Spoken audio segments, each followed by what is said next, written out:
Good evening. आज आजमगढ़ में बारिश हो रही है तो सोचा कि कोई दवा एक्सप्लेन कर दूं। काफ़ी दिन हो गए तो आज जो दवा लूँगा वो है मेडोराइनम। सोर्स ऑफ बुक है soul of remedies, Rajan Sankaran. Medorrhinum heart of sycotic remedy, king thuja है और हार्ट जो दिल है वो मेडोराइनम है। साइकोटिक हिस्ट्री, हालांकि डॉक्टर नैश कहते हैं कि अगर साइकोटिक हिस्ट्री ना भी मिले तब भी ये दवा काम करती है, और उन्होंने जितने भी केसेस देखे हैं किसी में भी साइकोटिक हिस्ट्री नहीं मिली है। मेडोराइनम का जो मेन कॉन्सेप्ट है, जो वो कंफर्टेबल जोन में तब तक रहता है जब तक कि उसकी चीज़ें छिपी रहती हैं। वो डरता है कि उसकी अंदर की कमज़ोरी कहीं बाहर ना आ जाए। उसे भी पता है कि ये फेटल नहीं है, ये अंत नहीं है, लेकिन फिर भी वो डरता है क्योंकि उसे क्रिटिसाइज़ किया जाएगा, लोग उससे नफ़रत करने लगेंगे या उसकी कमज़ोरियों का एडवांटेज लेंगे। उसे नुकसान हो सकता है, पैसे का, लोगों का, ये सारी चीज़ें उसके अंदर डर रहती हैं। तो वो अपनी अंदर की कमज़ोरी को छिपाने की कोशिश करता है, जिसकी वजह से एंग्जाइटी और रेस्टलेसनेस आता है। अभी जो एंग्जाइटी होती है, क्लियर वाइन्स या क्या कहते हैं, इंटेंसिव फ्यूचर का एक इमेज तैयार करता है वो, कि ये हो जाएगा, ज़्यादातर नेगेटिव चीज़ें, कि ये हो जाएगा, ऐसा हो जाएगा, मेरा नुकसान हो जाएगा। और वो उस इमेजिनेशन में वो इतना ज़्यादा खो जाता है कि इमेजिनेशन को रियलिटी समझ लेता है, और कभी कभी तो वो कंफ्यूज हो जाता है कि क्या रियल है क्या इमेजिनेशन है। फैमिली में रहता है लेकिन उसके इमेजिनेशन लोगों को लेकर के इतना ज़्यादा रहते हैं कि उसे लगता है कि वो फैमिली में नहीं है, लोग अनफैमिलियर हैं। उसको डर लगता है कि लोग मेरी कमज़ोरी का फ़ायदा उठाएंगे।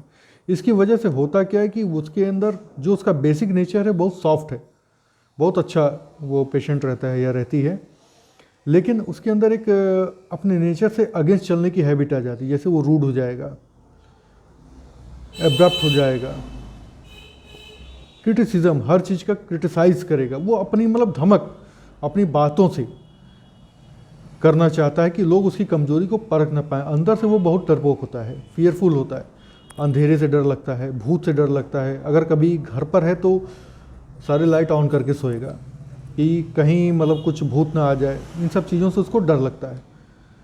बहुत इम्पेशेंस होता है, धैर्य नहीं रहता है, किसी चीज़ में धैर्य नहीं रख पाता है, और हरीड, हर काम जल्दी जल्दी करेगा।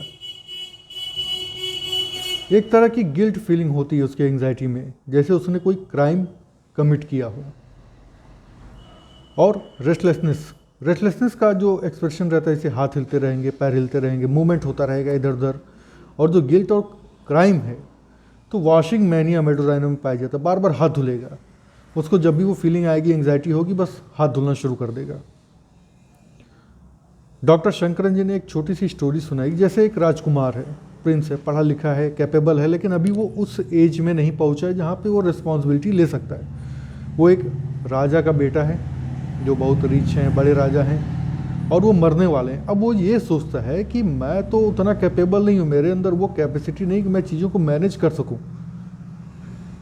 मेरे अंकल, मेरे रिलेटिव्स मेरे इस कमज़ोरी का फ़ायदा उठाएंगे, मेरी चीज़ें मुझसे छीन सकते हैं। और इस वजह से वो रूड और क्रिटिसाइज़ करने बन जाता है, एब्रप्ट, एरोगेंट, बदतमीज, हर तरह से अपनी धमक वो दिखाना चाहता है। दिमाग से वो एब्सेंट माइंडेड हो जाता है, क्योंकि थॉट प्रोसेस इतना ज़्यादा चलता है उसके दिमाग में और चेंज होता रहता है। इतना जल्दी जल्दी उसके थॉट्स चेंज होते हैं कि वो कंफ्यूज हो जाता है कि क्या रियलिटी है क्या थॉट्स है। और इस चक्कर में समय भी बहुत धीरे धीरे बीतता है। जैसे 1 मिनट का समय उसको लगेगा कि अभी तो घंटों के बराबर है, बीत ही नहीं रहा है, और इतना कंफ्यूज हो जाता है। एब्सेंट माइंडेड है, बात करेगा इस एब्सेंट माइंडनेस की वजह से कि तो वो फ्लो भूल जाता है कि वो जो बात कर रहा है वो बात रुक जाती है। उसको याद दिलाना पड़ता है टॉपिक, जिस टॉपिक पे बात कर रहा है वो टॉपिक ही चेंज हो जाता है। उसे याद ही नहीं रहता कि मैं किस चीज़ पे बात कर रहा हूँ, रास्ता भूल जाता है, सारी चीज़ें। सेक्सुअल डिज़ायर ज़्यादा रहती है। मास्टरबेशन की हैबिट मेडोराइनम पेशेंट में ज़्यादा रहती है। क्रेविंग में स्वीट और सॉल्ट दोनों सब बराबर ही रहता है, दोनों कुछ ऐसा खास नहीं रहता है। और वही है एंटिसिपेशन, फ्यूचर, नेगेटिव बातें, और उसमें वो खोया रहता है हर वक्त। तो ये एक बेसिक थॉट है मेडोराइनम पेशेंट का। बाकी आप रेफरेंस लीजिए 16 रेमडीज से, राजन शंकरन से, और ढेर सारी उसमें रूब्रिक्स हैं, उसको भी देखिए, काफ़ी हेल्प मिलेगा प्रैक्टिस में। Thank you.